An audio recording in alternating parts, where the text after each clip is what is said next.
Leeds United 2, Hull City 0, and Leeds United this time are the ones who mauled the Tigers. Two beautifully well-worked goals from Matteo Joseph and, of course, the best number 10 in world football, Joel Piroes, as Leeds United cruised to what was a beautiful, beautiful victory. Phenomenal assist by Junior, aka Senior Daddy Tier Subscription Firpo, and Manor Solomon on his debut. What's going on, everybody? It's Bridges here. Welcome back to another episode of South Stand Stories. This series, of course, where we go through everything happening in and around the world of Leeds United, and we have a little talk about it. And today's day is where we talk about the big old game of Leeds United versus Hull City, and it was a hell of a game, a hell of a masterful performance by Leeds United in a game in which Leeds really looked like we were in control of it. We saw a lot of the new players on the pitch. We saw Manor Solomon get his debut. We saw Tanaka came off the bench very briefly at the end.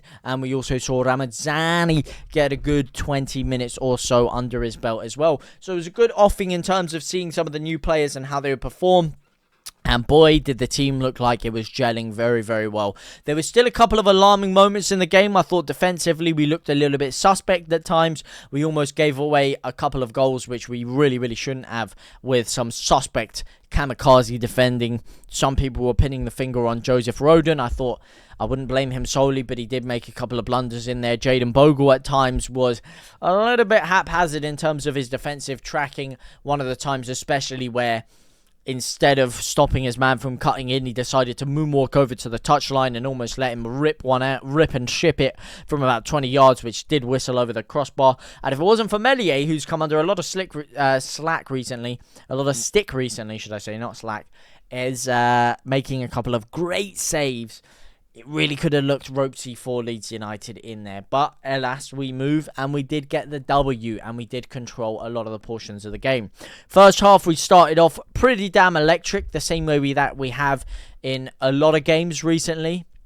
You know, Den's electric, Washington S, pigging the balls around, more combinations than Anthony Joshua in his prime, but just no killer instinct to finish off the chances. And then you see Hull start to grow back into the game, kind of like a tree on a midsummer's evening, starting to grow, starting to push us back into our own half for 15 minutes or so, starting to create chances, starting to pick holes in the Leeds United defence, which started to turn pretty damn skid marky, if you know what I mean, for Leeds fans in that first half.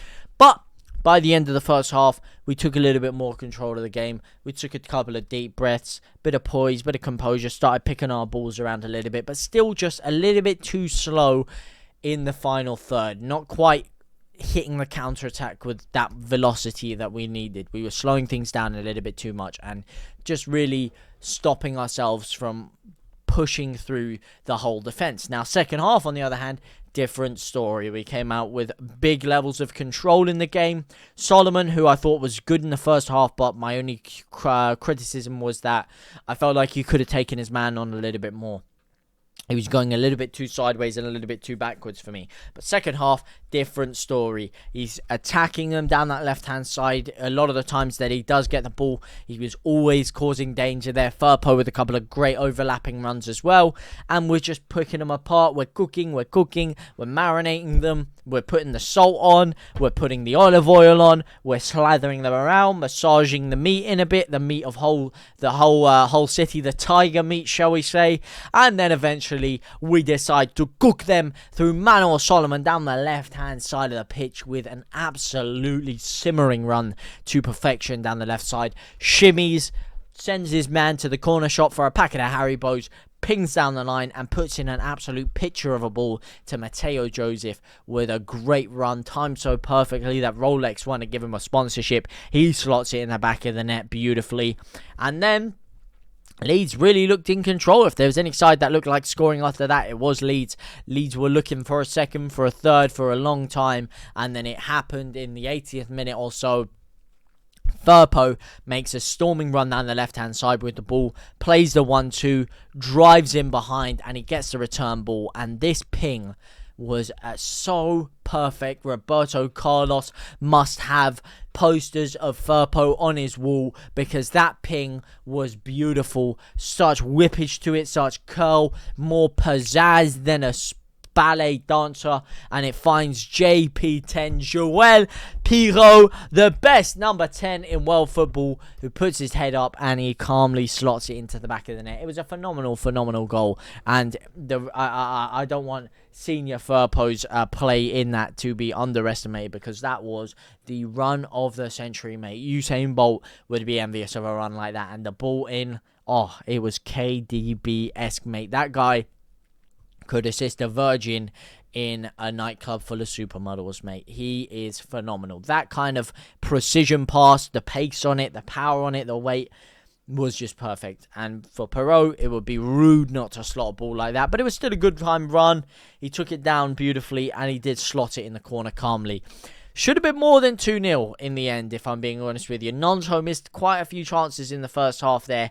He was offside for most of them. Don't get me wrong, it was Timo Werner-esque the way he was making those runs in behind too early. But he still missed 3 or 4 one-on-ones in that game. 3 or 4 big chances that he should have slotted. But, you know, overall I thought he played well in what kind of turned out to be the number 10 role. On paper he started on the right with Aronson in the middle, but they kind of drifted over. I thought it took away from Aronson's game a little bit. I thought after Nonto came off and Aronson was given more license to play more centrally, I thought he was a lot improved. I think, yes, Nonto was good in the 10 at times, but it did take away from Aronson's game a bit. I would have preferred them to have a bit more time with Nonto on the right-hand side a bit more, and Aronson a bit more centrally, but that's just me personally. Otherwise, I thought they played very well. The counter-attack was looking sharp. As I said, just it the ball stuck underneath the feet a little bit too much in the first half, but second half we fixed those issues. And listen, it was a controlled performance. Yes, we gave up some decent chances in the first half, but we still kept a clean sheet.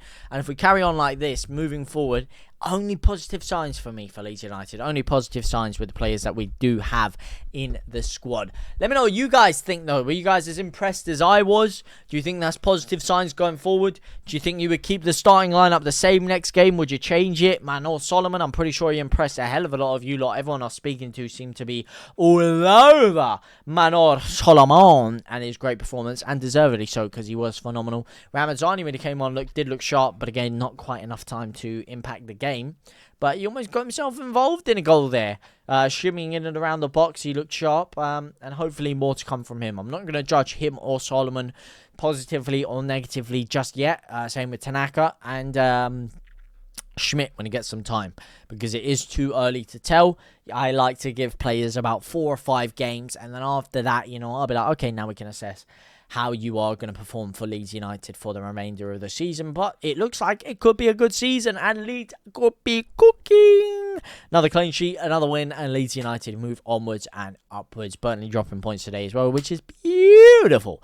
But let me know what you guys thought anyway. What do you think about the performance? What do you think about the result? Let me know down in the comments section down below. For now, guys, though, I'm going to go and celebrate with a nice little glass of yerba mate. Please let me know what you guys thought down in the comment section down below. For now, guys, so I will see you very soon. Au revoir, my brothers and my sisters.